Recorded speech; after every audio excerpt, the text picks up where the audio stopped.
صحابہ نے تو یہ کہا کہ جوتے کا تسمہ بھی مانگنا ہو تو اللہ سے مانگو، جوتے کا تسمہ بھی مانگنا ہو، کیونکہ پوری کائنات جمع ہو جائے تمہیں نفع پہنچانے کے لیے، اللہ نے تمہارے لیے نقصان لکھا ہے، کوئی نفع نہیں پہنچا سکتا، اور پوری کائنات جمع ہو جائے تمہیں نقصان پہنچانے کے لیے، اللہ نے نفع لکھا ہے تو کوئی نقصان نہیں پہنچا سکتا۔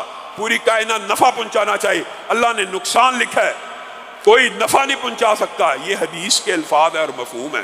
اور میرا رب، آپ نے کیا سمجھا رب کو؟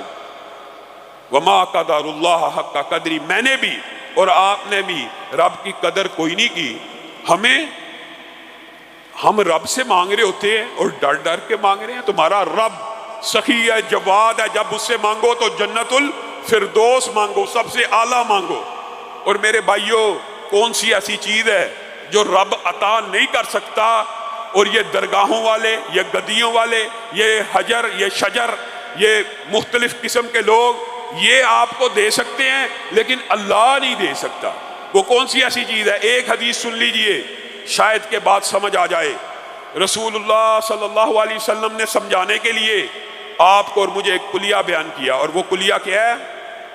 آدم علیہ السلام پیغمبر اور رسول آئیں، وہ اللہ رب العزت سے کیا مانگیں؟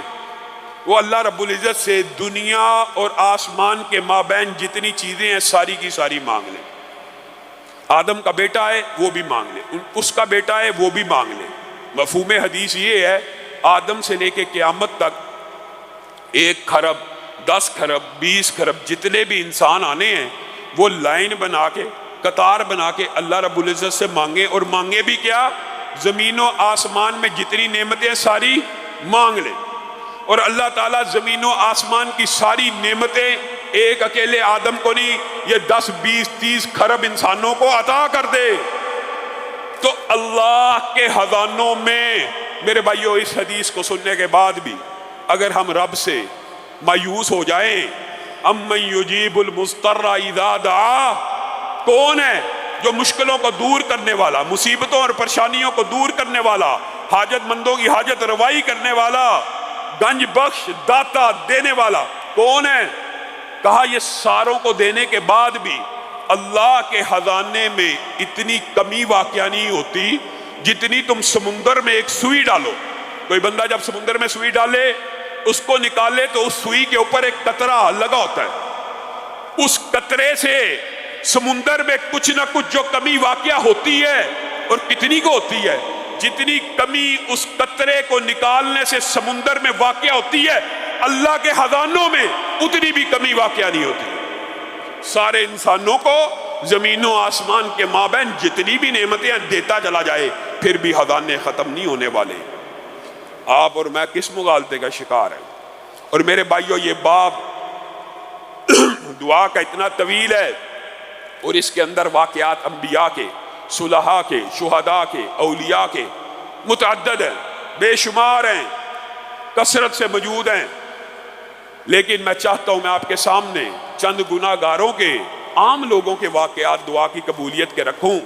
اولیاء اللہ کے تو آپ نے واقعات سنے ہوئے ہیں، اور میرے بھائیوں بات آئی ہے ضمنی طور پہ، تو اللہ کی قسم اپنی حاجات کو ایک اللہ کے ساتھ باندھ لینا، ایک اللہ کے ساتھ یہ عقیدہ مضبوط کر لینا، یہ بھی بہت بڑی سعادت کی بات ہے۔ بات آئی ہے ضمنی طور پہ تو یہ بات بھی کہہ دینا چاہتا ہوں، حضرت ابراہیم کو جب آگ میں دکا دے دیا جانے لگا، جبریل پریشان تھے۔ یہاں سے اندازہ ہوا کہ جبریل کو بھی غیب کا علم نہیں تھا، اس آگ نے ابراہیم پہ ٹھنڈا ہونا ہے نہیں ہونا یہ جبریل کو بھی علم نہیں تھا۔ بار بار ابراہیم کے پاس آ رہے ہیں اور آ کے کہہ رہے ہیں آپ کی اللہ سے کوئی حاجت تو نہیں ہے، اللہ کے سامنے کوئی عرض تو نہیں کرنی، اللہ کے سامنے کوئی بات تو نہیں کرنی، کر سکتے تھے نا، جائز ہے نا، جبریل کو کہہ دیتے اللہ کو یہ پیغام دے دے۔ بار بار جبریل آ رہے ہیں کہ آگ کا الاؤ جل گیا، آگ تپ گئی۔ اب ابراہیم بڑے انبیاء کو شہید ہوتے دیکھا، کیا ابراہیم بھی شہید ہو جائیں گے؟ بار بار آ رہے ہیں، اللہ سے کچھ کہنا تو نہیں، اللہ سے کچھ کہنا تو نہیں۔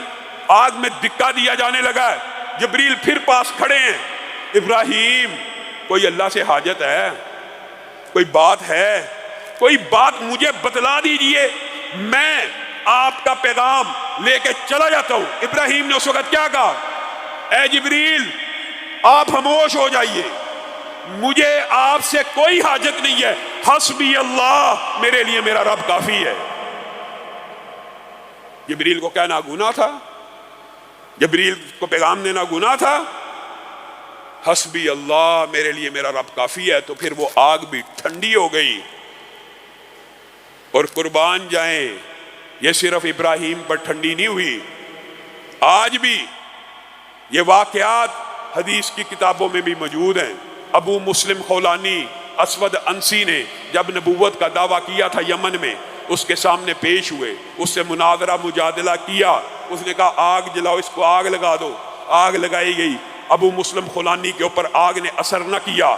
ایک مرتبہ مدینہ آئے، حضرت عمر نے ان کو پہچان لیا ان کی شکل سے، کہا تو ہی ہے؟ کہا نہیں میں عبداللہ بن صہیب ہوں۔ کہا تو ہی ہے وہ جس کو اللہ نے آگ سے بچایا؟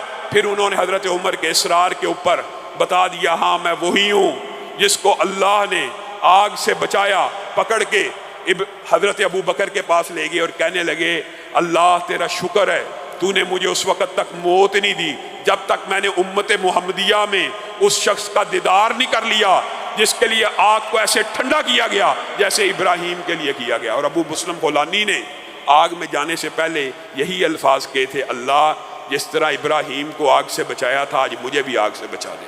اور اسود انسی نے کہا تھا اس کو جلا وطن کر دو، نہیں تو سارے کے سارے جو چند لوگ تم پہ ایمان لائے ہیں ان کا ایمان بھی پھر جائے گا۔ اور میرے بھائیوں، حضرت ابو بکر نے بھی بعض صحابہ سے رسول اللہ نے کچھ عہد لیے تھے، حضرت ابو بکر نے بھی یہ عہد رسول اللہ کا توڑنا تو نہیں تھا، لیکن جب ضرورت پیش آئی تو افشا کر دیا۔ ایک مرتبہ ٹھوکر لگی، گر گئے، ملازم نے ہاتھ کو آگے بڑھایا تھا، اللہ کو تم نے کیا سمجھا ہے؟ صحابہ کا ایمان کیسا ہے؟ انبیاء رسول اللہ کا ایمان کیسا ہے؟ جبریل کو کہہ رہے ہیں میرے لیے اللہ کافی ہے، یہاں پہ خادم نے ہاتھ بڑھایا ہے، ابو بکر نے کہا اپنے ہاتھ کو پیچھے کر لے۔ کہا کیوں؟ آپ کو اٹھانے کے لیے جائز تھا کہ نہیں تھا؟ جائز تھا۔ کہا پیچھے کر لے، میں نے محمد صلی اللہ علیہ وسلم سے بیعت کی ہے اس بات کے اوپر کہ یہ ہاتھ اللہ کے علاوہ کسی کے سامنے نہیں اٹھیں گے۔